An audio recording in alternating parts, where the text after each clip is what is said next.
On the news, Katsina State Governor says banditry now business ventures for security agencies. Lagos State Government cracks down on illegal underbridge apartments. And journalists hit by stray bullet at Kano State Government House on World Press Freedom Day. It's a pleasure to have you join us on TV 360 Nigeria. I'm Tamilore Akinkolye. Governor Diko Rada of Katsina State has made alarming revelations about the growing menace of banditry in the region. In an interview, he asserted that banditry has evolved into a lucrative business, implicating some government officials and security personnel. Governor Rada also spoke about the role of poverty in facilitating recruitment into banditry, saying that as little as 500 naira can entice vulnerable youths. Furthermore, he described banditry as both a criminal enterprise and a profitable venture for certain individuals within government and security forces, and he expressed concerns over the infiltration of corruption into the fight against banditry. And the Lagos State government has intensified efforts to arrest for prosecution the ringleaders who rented out the underbridge apartments to tenants. Commissioners for the Environment and Water Resources Tokunbo Wahab said that this is at the ongoing ministerial press briefing to commemorate the first year of the second term in office of Lagos State Governor Babajide Sanwo-Olu and his deputy Obafemi Hamzat, held at Alausa, Ikeja, Lagos. As part of the ongoing efforts on the removal of illegal structures, the state government on Thursday uncovered sets of apartments under bridge located in the Eyebrow area of Ikoyi, Lagos State. They said the exercise was part of the ongoing clampdown on illegal structures across the metropolis and aimed to rid Lagos of illegal structures. The ministry has threatened its drainage enforcement and compliance departments to be very firm but polite in ensuring due diligence concerning all drainage channels and restoring the right of ways on all our channels. The ministry has also awarded contracts for the restoration of the right of way on 6 natural drainage channels in the state. They include the right of ways of System 40 and 40A, Alaba International, restoration of right of way on System 34B, Ayetoro, Iteku, Ishasi Drainage Channel, Ojo Local Government, restoration and protection of right of way on System 12D, Drainage Channel, Omole Ojodu Channel, Ojodu Local Government, restoration and protection of right of way on System 1B, Antonio K, Alo Primary Channel, Koshofe Local Government Area, restoration of right of way on System 131C, Odoiraye, Ekwe Channel, and the restoration of right of way on System 109, Eruwe Drainage Channel, Ikorodu. Still in Lagos State, the Special Advisor on Infrastructure, Olufemi Daramola, has assured Lagos residents that all ongoing projects in the state will be finished before the tenure of Governor Sanwo-Olu's administration concludes. During a press briefing at Alausa, Daramola also addressed challenges like flooding and road abuse and urged residents to adopt a positive attitude towards public infrastructure. Meanwhile, the Special Advisor on Works, Adekunle Adeyinka, announced the completion of 30 out of 76 buildings projects initiated by the current administration and called for private sector collaboration to drive reforms across sectors for the state economic growth. In the eastern side, we know, indeed, studies are ongoing for the proposed Fourth Mainland, the Lagos Lagoon Highway, alternative routes to the Dangote Eleko fertilizer axis to decongest because the deep sea port is there. Lots of tank farms are coming up there. In the Lagos West, we're also considering other proposals to link Shasha, provide a bridge so that we can link up Union, Shomori, at the Mudania and the airport. We have the Ayetoro Ashipa Parents' Choice in Ayobo, which is in view. Lots of studies are ongoing. Same goes for the Lagos Central, where we have already executed some projects. But I must mention here that lots of work are going on to continue to develop alternative routes, carrying out the studies, the visibility studies, and all. Lagos State Material Testing has been at the forefront of ensuring that all constructive compliance with standards using building codes and regulations as the predominant basis to confirm that the materials being installed on site meet mandated standards in adherence to extant legal requirements. In conclusion, the provision of these building infrastructures by the government notwithstanding, we are convinced that the future of any meaningful infrastructure delivery should be private sector driven, with government strengthening the operational environment and legal framework for private sector participation. Lagos State has always opened its doors for developmental support and partnership collaboration for multilateral and bilateral development organizations. And the First Lady of Lagos State, Ibijoke Sanwo-Olu, has hailed the Ansarudeen Society of Nigeria Lagos State Women Council for their active role in instilling high moral standards in children to combat various social vices effectively.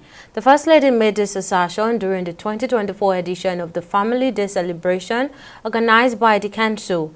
The celebration, according to the First Lady, serves as a platform to express gratitude to the Almighty for His blessing and protection, while also fostering unity, networking, and the promotion of positive value essential for societal development. Let me acknowledge and appreciate Ansarudeen Society of Nigeria, Lagos State Women Council, for your remarkable strides in spreading great message of Islam and instilling morals in the society, particularly to the younger generation, our present and future leaders. I commend you most especially for the various impactful projects that have been conceived, implemented, and sustained through your kind gestures in the provision of basic amenities to complement the efforts of government at various levels.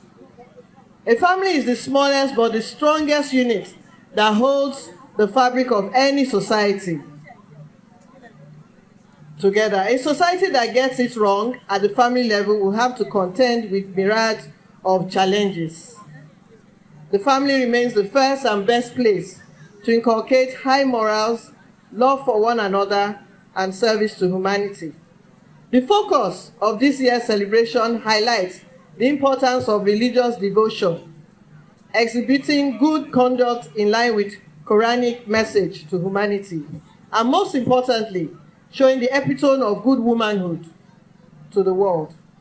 Let me stress that women play a crucial role in modern society and have the acceptability and tenability to play versatile roles in their society for growth, for well-being and development.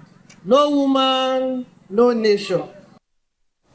And in Kano State, Nasiru Idris Yao, a journalist working with Abubakar Rimi Television, was struck by a stray bullet inside the government house premises.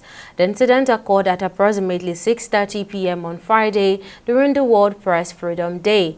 Yao was promptly rushed to the government house clinic for urgent medical attention and was discharged after receiving treatment for the injury sustained from the stray bullet.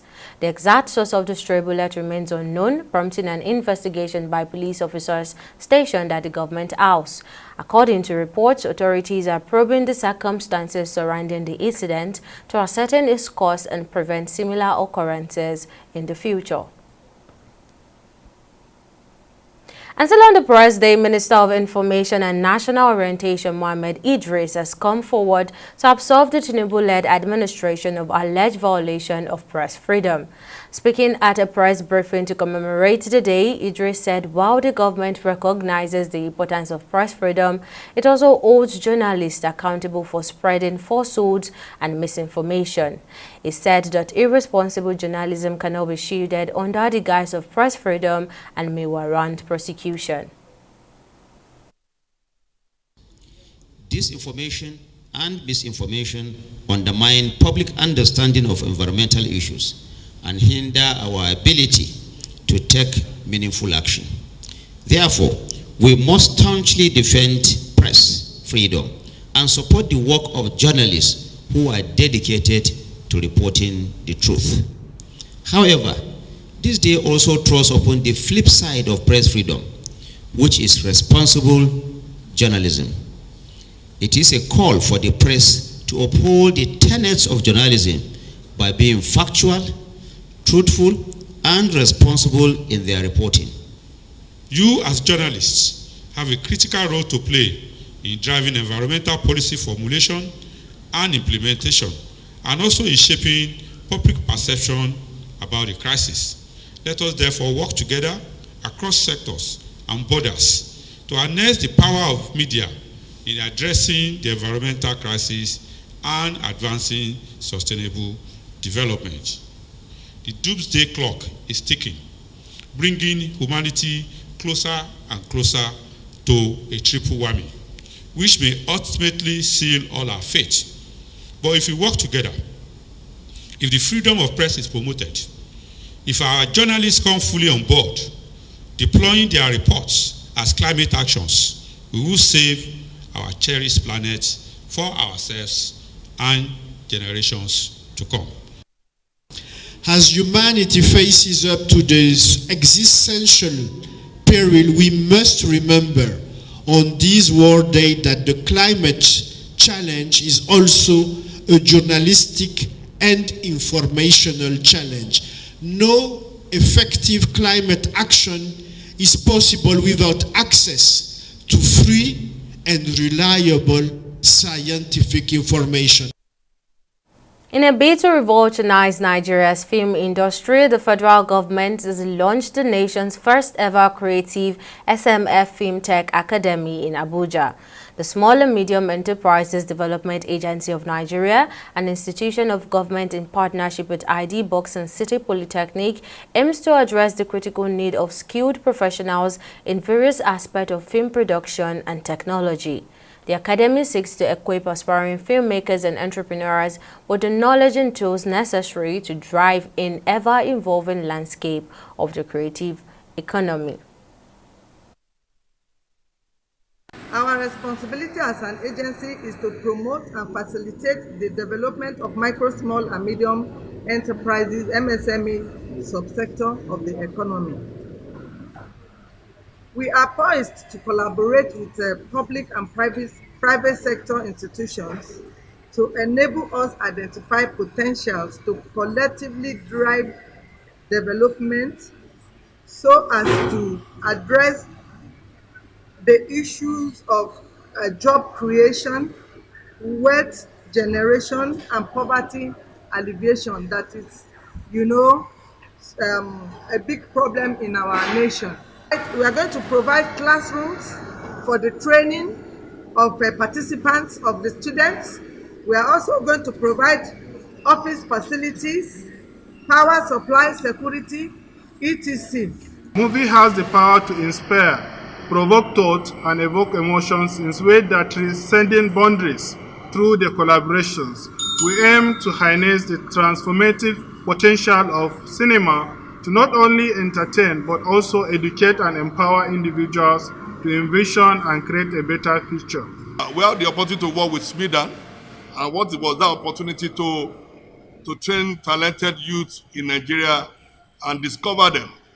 And after the training, we did the training in Port Harcourt in Abuja, and that is the relationship between us and Smidan. We did the training and in Port Harcourt and Abuja, and then after the training, we saw the reason from the testimony you saw now, the reason for expanding the scope of that training to becoming an institution And that was what gave birth to Smithern Idea Film Academy. In an address at the HR Play Fest organized by the Chartered Institute of Personnel Management of Nigeria, or the chapter, Chairman Bertina Bangboshe celebrated the often unsung heroes of human resources professionals. Bangboshe said the HR professionals play a vital role in supporting, developing and empowering workers, ensuring the smooth functioning of organizations. She also expressed gratitude to HR professionals worldwide, recognizing their dedication and unwavering commitment to enhancing workplace environment. I know that anytime I take time off work and relax and recreate, by the time I'm coming back to work, it's like a fresh start, a new beginning, So people here now, having relaxed today, having reset, when they go back to work, they are looking at the whole thing from a tabula rasa, a fresh perspective. They are revived, they are rejuvenated. So the burden that they have carried before today, you say that we're going to take that off from them today. So when they go back to work, it's like someone having gone on holiday, on honeymoon, So you're coming back to work refreshed. You're coming back to work with fresh, energy to tackle whatever challenges have been there, before now. So it really, really impacts, the organizations positively. We know that the human resource professionals are the unofficial psychologists, event planner, the lawyer, the miracle worker in every organization, because we are responsible for taking care of all the workforce employees, right from the recruitment, the onboarding, the development, the talent management, up to even when the employee exits on retirement. We are the lifeblood of every organization. Today we decided to celebrate ourselves because we see ourselves as the unsung heroes. We do so much in organizations. We hardly have time to honor ourselves, to celebrate ourselves. We decided to take today to honor and celebrate all human resources professionals in Ota. We'll take a break here, but coming up next, NARC on Bondo's TCN establishes new operator. Details of the story after this break.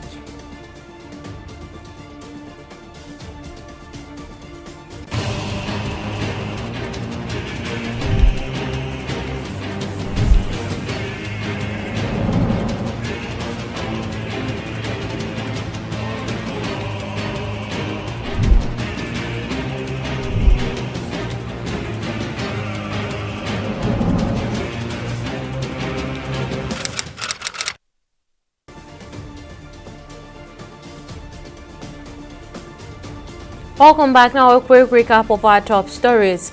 Governor Diko Rada of Katsina State has raised concerns over the escalating threat of banditry in the region, revealing that it has transformed into a lucrative enterprise involving government officials and security personnel. In an interview, Rada condemned the intertwining of criminality and profitability within government and security forces, expressing apprehension over the corruption seeping into efforts to combat banditry. We also told you that at a ministerial press briefing marking the first year of Governor Babajide Sanwo-Olu's second term in office, Commissioner for the Environment and Water Resources, Tokunbo Wahab, announced that the Lagos State government has intensified efforts to apprehend and prosecute the ringleader who have been renting out illegal under-bridge apartments to tenants. Wahab said the ongoing crackdown on illegal structure across the state is part of the government's commitment to rid Lagos of such unlawful constructions.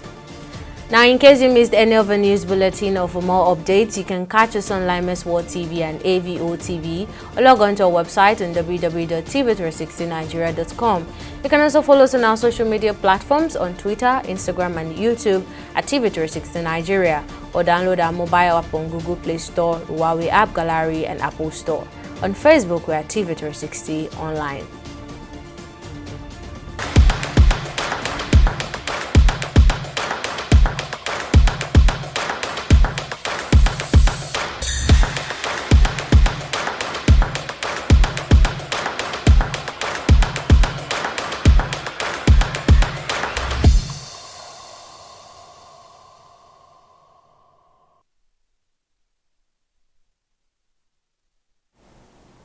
And on business, Minister of Trade, Industry and Investment Doris Azuka-Anite, along with Joseph Osanikmin, Director General of the National Automotive Design and Development Council, have convened a significant meeting with representatives from the African Association of Automotive Manufacturers and the Nigerian Automotive Manufacturers Association. The primary agenda of the meeting centered around bolstering and expanding automotive manufacturing endeavors across Africa through collaborative effort with government bodies to craft policies that attract investment and stimulate economic growth on the continent. Now, during the event, Minister Doris Azuka-Anite reaffirmed the steadfast support of the current administration towards transforming the automotive sector into a manufacturing powerhouse within Africa. We have the reforms, we're implementing reforms, we have implemented policies, we've even backed it up with money. We did the CNG 100 billion CNG support to the CNG industry. It's also part of the automotive industry. We've also done industry financing support to support industrialization, and we will do much more. As long as we have a consistent policy document, as long as we have all agreed, and we can see a clarity in implementation of the auto policy, it's a no-brainer. In terms of assenting to law, I mean, we've already started the process to push an executive bill to the National Assembly, and I do not think it will take time. We have the assurances.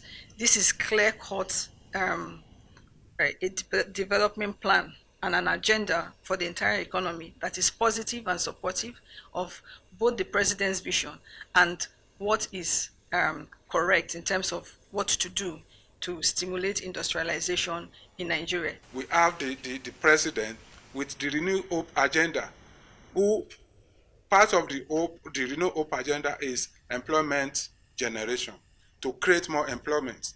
And you will agree with me, no other industry can do it better than the auto industry. Because if we develop the component parts, also the assembly and manufacturing of motor vehicle, we are going to achieve a lot in the area of employment generation. Current government in Nigeria has made huge effort and huge steps in enforcing a lot to have an automotive policy, and we've been working closely with the DG also to assist with what we know from other African countries as the AAAM, and this policy is now ready and needs to go and be passed as a bill in law and definitely start implementing. And still on business, in a significant move aimed at enhancing efficacy in Nigeria's power sector, the Nigerian Electricity Regulatory Commission (NERC) has restructured the Transmission Company of Nigeria (TCN) by establishing the Nigerian Independent System Operator of Nigeria Limited. This development was announced in an order signed by NERC Chairman Sanusi Garba and Vice Chairman Muslim Hussaini in Abuja on Saturday. The establishment of NISCO comes nearly 4 years after TCN initiated consultations with stakeholders to implement the unbundling of the Transmission Company of Nigeria into 2 entities. Under the new structure, all market and system operation responsibilities will be transferred from TCN to the newly formed NISC. And on the foreign scene, authority in Paris have reported a tragic incident in a gritty northern suburb where 1 person was killed and 6 others injured in a shooting believed to be connected to drug trafficking. The incident occurred overnight and was disclosed by prosecutors and the mayor on Saturday. According to prosecutors, the attack took place in a parking lot near a cultural center in Sevran, situated between Central Paris and the Charles de Gaulle Airport on Friday. The police have initiated an investigation into international homicide by an organized gang, although no arrest has been made as of Saturday morning. And still on the foreign scene, the FBI confirmed the discovery of 3 deceased individuals in Santo Tomas, Baja California, Mexico on Friday, following the disappearance of 2 Australians and an American during a surfing trip in an area affected by cartel violence. Authority employed a police system to retrieve what appeared to be lifeless bodies covered in mud from a cliffside shaft overlooking the Pacific Ocean.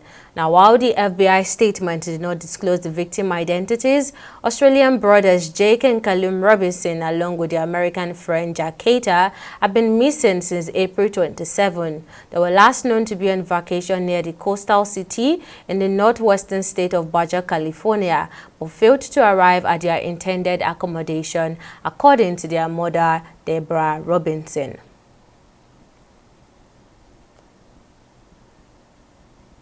And finally, on sport, Bayer Leverkusen forward Victor Boniface has been named in Bundesliga Team of the Season.